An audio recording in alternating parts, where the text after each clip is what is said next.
उत्तर पुराण में जो जम्बू स्वामी की कथा है उसमें ये एक उदाहरण आता है कि जम्बू स्वामी की माँ जम्बू स्वामी को रोक रही थी कि दीक्षा मत लो, तुम अभी बहुत तरुण हो, तुम्हारा एक भी केश नहीं पका है और तुम दीक्षा लेना चाहते हो। 4 विवाह किए माँ ने उत्तर को रोकने के लिए, और वो चारों पत्नियां इनको मना रही है। जम्बू स्वामी का माँ से कहना था कि माता, यदि मुझे आज रात संसार के प्रति अनुराग उत्पन्न हो जाए तो मैं दीक्षा नहीं लूंगा, और यदि राग उत्पन्न न हुआ तो प्रातः काल मैं दीक्षा अवश्य लूंगा। तो वो चारों पत्नियां उनको राग उत्पन्न कराने का प्रयत्न कर रही है और ये विरक्त हैं, इनको कोई राग उत्पन्न नहीं हो रहा है। तो एक चोर उनके घर रात में चोरी करने आता है। माँ ऐसे कान लगाकर दरवाजे से सुन रही है। बार बार माँ को निराशा हो रही है कि अरे ये भी राग नहीं उत्पन्न करा पाई, वो भी नहीं करा पाई। रात व्यतीत होती चली जा रही, अब क्या होगा? सवेरे मेरा पुत्र दीक्षित हो जाएगा, मेरा घर उजड़ जाएगा। बहुत आकुल व्याकुल हो रही थी। और तब एक चोर आता है।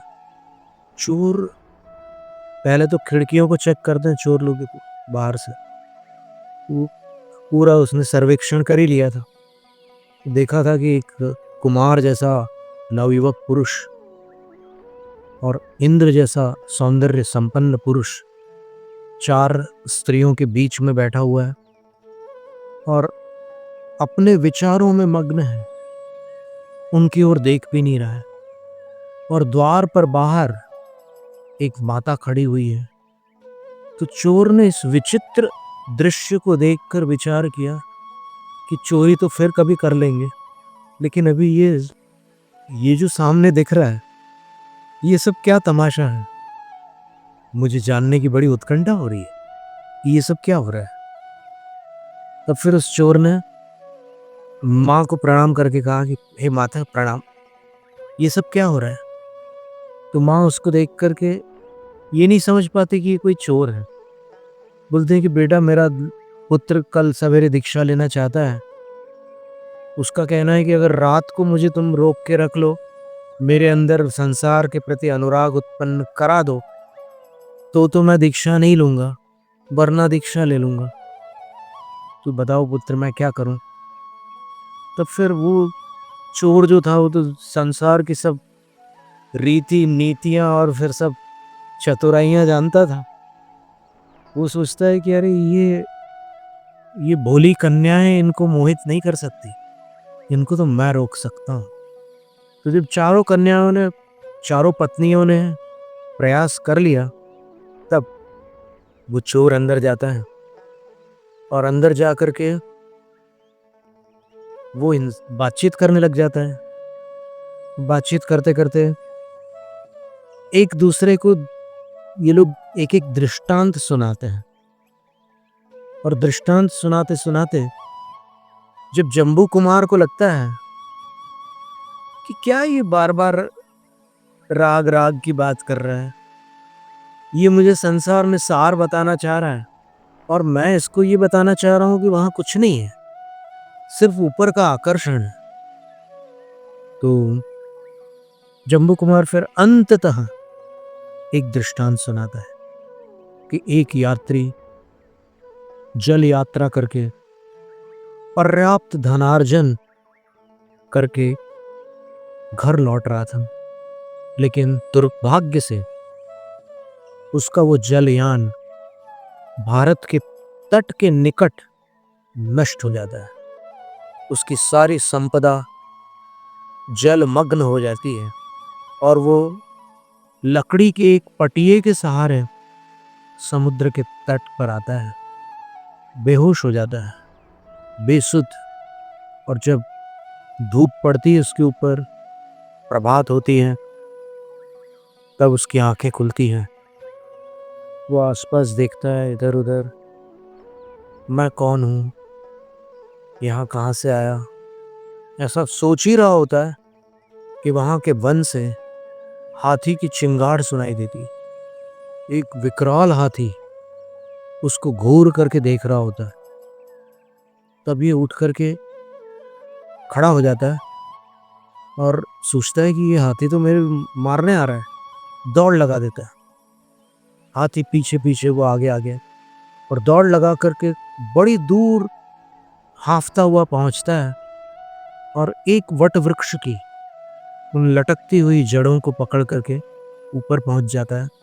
वट वृक्ष बहुत बड़ा नहीं था, तो उनको पकड़कर वो लटकता रहता है और नीचे की तरफ देखता है कि मैं कितना ऊपर चढ़ गया हूँ। तो ऊपर तो आ ही गया था, हाथी की पकड़ के बाहर आ गया था, वो बच गया था वो।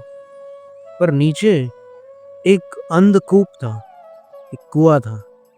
अंधकूप यानी निर्जल कूप था वो, और उसके अंदर 4 सर्प और एक अजगर थे। तो उसको देखकर घबराहट हुई। उसने और जोर से पकड़ लिया जड़ों को। हाथी ने वहां निकट आकर के देखा कि ओहो, मैं जिसको मारने आया उसको इस वृक्ष ने बचा लिया। तो वृक्ष पर कुपित हो जाता है हाथी और वृक्ष को ऐसे ऐसे धकेलने लगता है, हिलाने लगता है।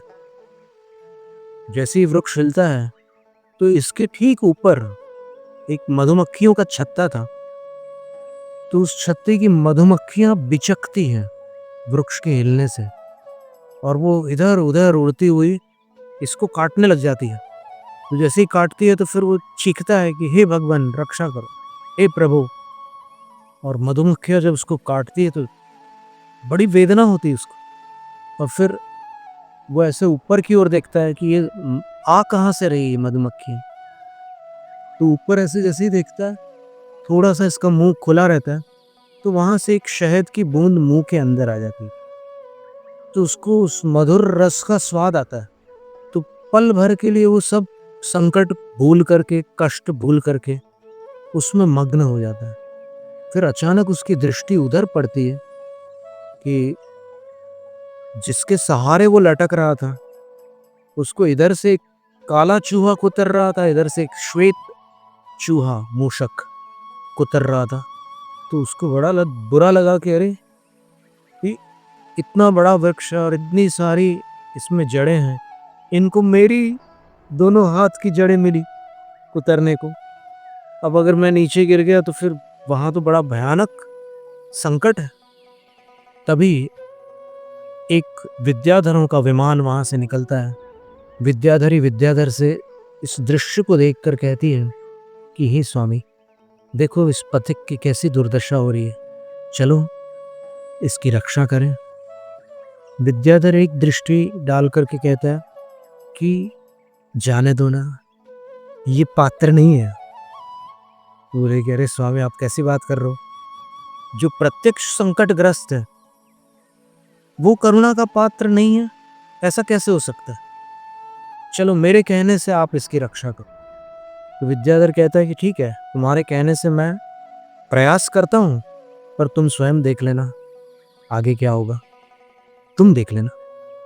वो विमान को वृक्ष के निकट ले जाता है और उस पथिक से कहते हैं कि भूपथिक, मेरा हाथ पकड़, उस शाखा को छोड़ दे, मैं तुझे बचा लूंगा।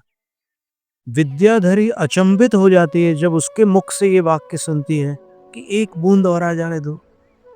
तो एक बूंद और, एक बूंद और करते करते वो विद्याधर को टालता रहता है, और इतने कष्ट सहन करते हुए भी वो उस रस में आसक्त होकर ये भूल जाता है कि उसकी दोनों वो जड़ें कटने ही वाली है। विद्याधर सचेत करता है कि देखो पथिक, फिर मत कहना, अब तुम्हारे पास समय नहीं बचा। वो एक बूंद और बोलना ही चाहता है, तब वो शाखा कट जाती है, नीचे चला जाता है। और वो जो 4 सर्प थे और एक अजगर था, उनमें से एक का ग्रास बन जाता है, कष्टपूर्ण मृत्यु को प्राप्त हो जाता है। तो जम्बू कुमार उससे कहते हैं शोर से कि मित्र, वो जो समुद्र था वो संसार समुद्र था, और जो संपत्ति लेकर के आया था वो संसारी प्राणी था, पथिक था। वो कुछ पुण्य की संपत्ति लेकर आया था, लेकिन संपत्ति डूब गई।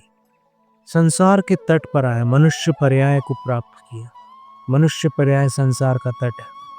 तो काल रूपी हाथी ने उसका किया। भागकर उसने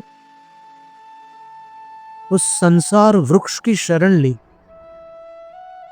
जिसकी वो शाखाएं जिनको उसने पकड़ा था, जो जड़ें थी, एरियल रूट्स बोलते हैं उसको, बैनियन ट्री, उसमें एक को श्वेत चूहा और दूसरे को कृष्ण चूहा, काला चूहा काट रहा था। तो श्वेत चूहा जो था वो दिन था और काला चूहा जो था वो रात्रि। आयु को ये काटते रहते हैं, दिन भी और रात भी अपनी आयु को काटते रहते हैं दोनों। और ऊपर जो छत्ता था वो, उसमें से शहद टपक रही, वो तुच्छ पुण्य का फल था, जिससे थोड़ा सा इंद्रिय सुख मिल जाता है। और जो मधुमक्खियां थी वो कुटुंब, परिवार और अन्य संकट थे। और जो विद्याधर थे वो गुरु थे, विद्याधरी जिनवाणी थी। बार बार उसको बचाने का प्रयत्न करने पर भी वो टाल रहा था, आता हूं आता हूं। ये जो टालने वाला भाव है वो प्रमाद था। और अंततः जब आयु का क्षय होता है तो नीचे जो 4 सर्प थे वो 4 गतियां थी, और जो अजगर था वो निगोद था। अत्यंत गंभीर होकर जम्बू कुमार कहते हैं कि हे आत्मन, काल रूपी हाथी तेरे पीछे पड़ा हुआ है।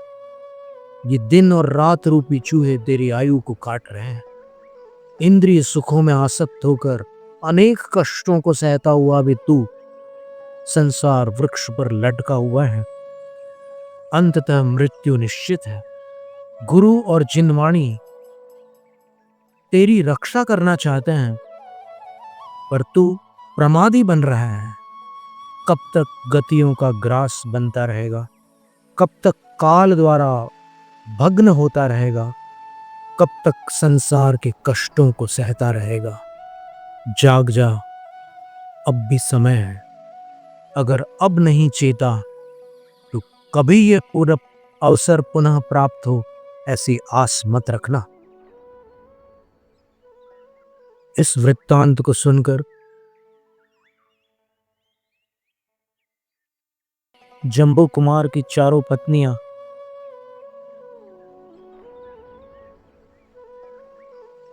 और वो चोर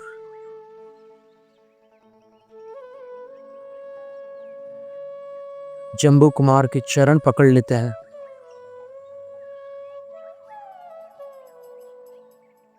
और कहते हैं कि धन्य है आपका वैराग्य।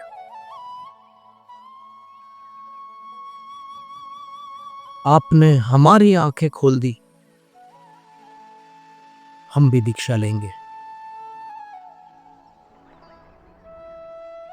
जब मां को समझ में आती है ये सारी बातें, तब मां कहती है कि मेरी तो उम्र हो चुकी है, मैं कहां खुद संसार में फंसी हूं और इनको फंसा रही हूं, मैं भी दीक्षा लूं।